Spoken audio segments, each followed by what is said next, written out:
Ghost and Supernatural Encounters. It all started with my Uncle Mark. He's the type of person who doesn't scare easily, practical, level-headed, not prone to believing in ghosts or curses. But even he couldn't explain what happened that night at the old family cabin in the woods. He told me he was chopping wood by the shed when he heard laughter. Not children's laughter, no. It was deeper, echoing, as if coming from everywhere and nowhere. He called out, thinking maybe someone had wandered onto the property, but there was no answer. Then he saw them, 3 shadowy figures standing just at the edge of the tree line, motionless. Mark said they didn't move or speak, they just stood there. He backed toward the cabin, locking the doors and shutting the windows, but when he turned around, one of them was staring at him through the glass. He stayed locked inside until morning. By then, they were gone, but claw-like marks on the porch told him they'd been real. Years later, my cousin Jenny had her own run-in. She was staying at the same cabin, ignoring Mark's warnings about the place. Late one night, as she was dozing off, she heard footsteps outside. Thinking it was an animal, she didn't bother getting up. But then the footsteps circled the cabin, slow, deliberate, as if whoever it was wanted to be heard. When she finally peeked through the curtains, she saw a single figure, standing impossibly still in the middle of the yard. It tilted its head toward her, and though its face was obscured, she felt its gaze. Panicking, she grabbed her phone, but no matter what she tried, it wouldn't turn on. The figure didn't leave until dawn, dissolving into the trees like mist. Then there was my brother, Ethan.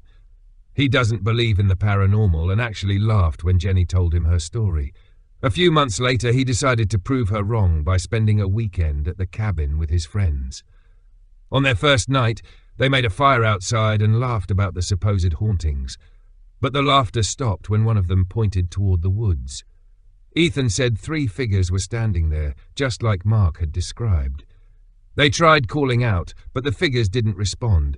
Instead, they started walking toward the group, their steps slow but purposeful. Everyone ran inside, locking the doors, but the figures didn't stop. Instead, they surrounded the cabin. Ethan said they pressed their hands against the windows, hands that were too long, too thin, and left trails of frost wherever they touched. By morning, the figures were gone, but Ethan said he'd never felt fear like that before. My mom had an encounter too, though hers wasn't at the cabin. She was driving home late at night after visiting a friend.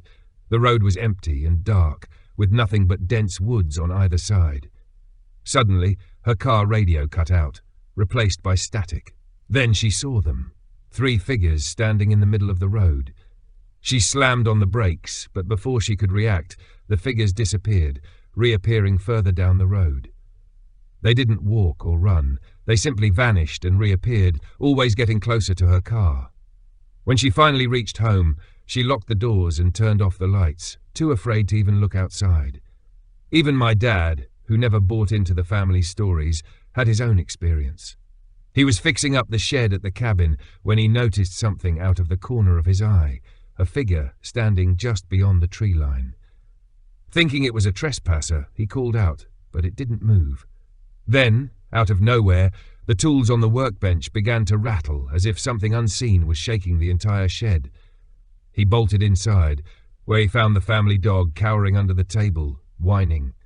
He didn't tell anyone about it until years later, but when he did, he admitted he couldn't explain what he'd seen. The last story is about my younger sister, Lily. She went to the cabin with a group of friends, despite all the warnings. They spent most of their time outside, hiking and playing music, but on their second night something changed. Lily said she woke up to the sound of tapping on the window, light at first, then louder, more insistent. When she looked, she saw the figures standing just outside, their faces hidden in shadow. She screamed, waking everyone up, but by the time they looked, the figures were gone. The next morning, the group found strange symbols carved into the trees around the cabin, as if marking it. Lily never went back, and to this day she says she feels like they followed her, though they've never shown themselves again. What ties all these stories together is the eerie consistency, the 3 figures, their unnatural movements, and the way they vanish at dawn. No one knows what they are or why they target our family. But every time someone new goes to that cabin, the same question lingers. Will they come back? If this chilling tale gave you goosebumps, don't forget to like, subscribe, and turn on notifications for more stories like this. Thank you for tuning in to Ghostly Echoes. Until next time,